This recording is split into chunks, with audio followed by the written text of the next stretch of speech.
మీకు ఎవరికి బాగా ఫైట్స్ కంపోజ్ చేయడం అంటే ఇష్టం? ఫేవరెట్ ఎవరు? ఎవరు చేయడం, భగవంతుడు చేయటం ఇష్టం. భగవంతుడికే ఫైట్స్ కంపోజ్ చేస్తారా? మరి అందరు హీరోలు భగవంతుడు ఉన్నాడు, అందరు హీరోలు భగవంతుడు ఉన్నాడు కదా, ప్రతి మనిషిలో భగవంతుడు ఉన్నాడు కాబట్టి వాళ్ళు కంపోజ్ చేస్తున్నాం అంటే ఆయన చేసినట్టే కదా. అలా అంటారా? అలా అంటే ప్రతి మనిషిలో భగవంతుడు ఉంటారు, మీలో కూడా ఉంటాడు.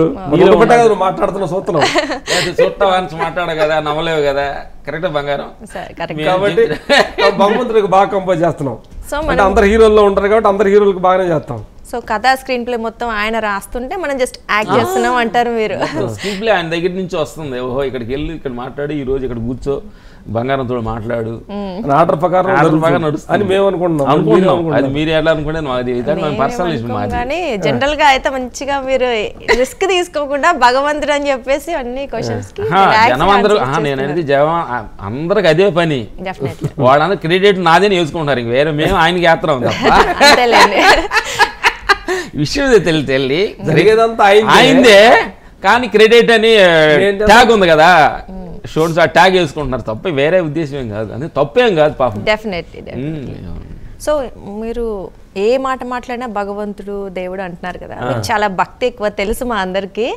కోర్స్ చిన్నప్పటి నుంచి ఇలాగే భక్తి ఉందా? ఒక సర్టైన్ టైం నుంచి మీకు దేవుడిని నమ్మితే బాగా జరిగింది అనే ఒక కాన్సెప్ట్ తో అలా భక్తి మార్గంలో వెళ్తున్నారా?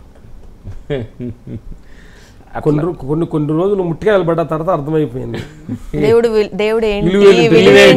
అప్పుడు అంతకుముందు నేనే చేశాను నీ ఫైట్లకి నేను అని చెప్పి వీటన్నిటికి నేనే కారణం అన్నట్టు కొంచెం తెలియని అహంకారం వచ్చిన తర్వాత నువ్వు ముట్టికాయలు పడ్డాయి, నాకు ముట్టికాయలు ఎవరు కొడుతున్నారో తెలియట్లేదే, మనుషులు లేరే కొడుతున్నారేంటి అనిపించింది. చూస్తే ఆయన తర్వాత నేనే కొడుతున్నా అని చెప్పాడు. నేనే కొడుతున్నా. సరే థ్యాంక్ యూ. నా బంగారు అడగండి. ఇంకా అంటే జనరల్ గా మిమ్మల్ని అడగాలంటే అందరికి తెలిసిన ఓపెన్ బుక్ మీరు. జనరల్ గా అడగాలి ఓకే సరే. జనరల్ గా మీరు కవలలు కదా, నాకున్న పర్సనల్ డౌట్ ఒకటి అడిగేస్తాను. మీరు ట్విన్స్ చిన్నప్పటి నుంచి సేమ్ మెయింటైన్ చేస్తుంటారు, డ్రెస్సింగ్ కానీ అంటే ఒకళ్ళు చేయాల్సిన పని అంటే ఒకళ్ళ ప్లేస్ లోకి ఒకళ్ళు వెళ్ళడం. ఈవెన్ మీరు అన్నట్టు స్కూల్లోనో ఇంట్లోనో ఎక్కడో ఒకళ్ళు పిలిస్తే, అదే రామ్ గారిని పిలిస్తే లేదు ఆయన అబ్సెంట్ లో ఉన్నారని చెప్పేసి ఏదో ఒక సిచ్యువేషన్ కి లక్ష్మణ్ గారు అటెండ్ అవ్వడము. లేదా మేము తమిళ సినిమా అజిత్ సినిమాలకు చేశారా? సినిమాలో మా బెదర్ షూటింగ్ ఫైటర్ గా ఉన్నాము. ఫైటర్ గా ఉన్నప్పుడు అజిత్ అట్లా కొడితే దెబ్బ తగిలింది మీకు. రెస్ట్ తీసుకున్నాడు, నేను వెళ్ళాను. అందరూ మీరు ఈయన అనుకున్నారు అప్పుడు. బెదర్ రెస్ట్ నేను వెళ్ళాను. అజిత్ గారు ఏంటంటే దెబ్బ తగిలింది కదా, కొంచెం జాలి ఉంటుంది కదా, వచ్చిన మళ్ళీ ఫైటర్ దెబ్బ తగిలింది కదా పిల్లవంటే సారీ చెబుదామని పిలిచాడు. పిలిచి సారీ అమ్మ ఆ రోజు నీ దెబ్బ తగిలిందని ఇట్లా చూస్తే నా దగ్గర దెబ్బ లేదు. దెబ్బలతో నేను షాక్ అయిపోయాడు. అంటే నిన్నంతా రక్తం గారింది, టిచ్చింగ్ పడ్డా, ఇప్పుడు దెబ్బలేదేంటి అడిగాడు. లేదు సార్ నైట్ ఎక్కడ ఒక వైద్యుడి దగ్గరికి వెళ్ళాము, అతను ఒక ఆకు తీసి అన్నాడు. తెల్లారితప్పుడు మామూలు అయిపోయింది అనగా అసలు మామూలుగా అయిపోయి ఆ వైద్యుడు ఎక్కడో పిలవండి, ఆవిడ పిలుచుకురండి, నాకు కూడా చాలా ప్రాబ్లం ఉండదు. ఆ తర్వాత చెప్పాము, నవ్వుకున్నాము. అట్లా అందరూ ఇట్లాంటి రజనీకాంత్ గారి సినిమా ఒళిపాలైన సినిమాలో పి వాస్ గారి డైరెక్షన్ లో ఇద్దరు సోలో బయట చేస్తాం. ఫస్ట్ రజనీకాంత్ టప్పును కొడతాం, ఆయన కింద పడతాడు, కొట్టి ఇడి రింగల్ టప్పును ఇడి కొడతాం, ఆయన అటాడు చూస్తాడు అనమాట. అప్పుడు ఇద్దరమే అలా ఎంట్రీ వస్తాం. సినిమాలోనే కనిపించే సినిమాలోనే ఉంటాం, లేదా న్యాచురల్ గా కూడా నమస్కారం ఏంటంటే నాకే 2 మాటలు పెడతారు ఇద్దరు కనుకొని.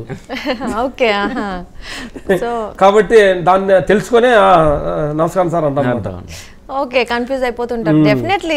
ఒక మళ్ళీ చెప్పిన విషయాన్నే నాకు చెప్పారు కదా, మీ బెదర్గా చెప్పారంటే మళ్ళీ నాకే చెప్తుంటారు. అదేలేండి, గుర్తుపట్టడం చాలా కష్టం కదా. Even same dressing everything same ఉంది కదా. కొంతమంది కంటే కొన్ని పోలికలు డిఫరెంట్స్ గా ఉంటాయి, లావుగా ఉండడమో సన్నగా ఉండడం. మీరు అది కూడా ఏమీ లేదు, సేమ్ ఉంది. మీరు చెప్పాలండి ఎలా ఉంది మొత్తం ఎవ్రీథింగ్? సూపర్. ఆయన పంపించిన జాబ్ని కరెక్ట్గా చేస్తున్నాం అని అనుకుంటున్నాము.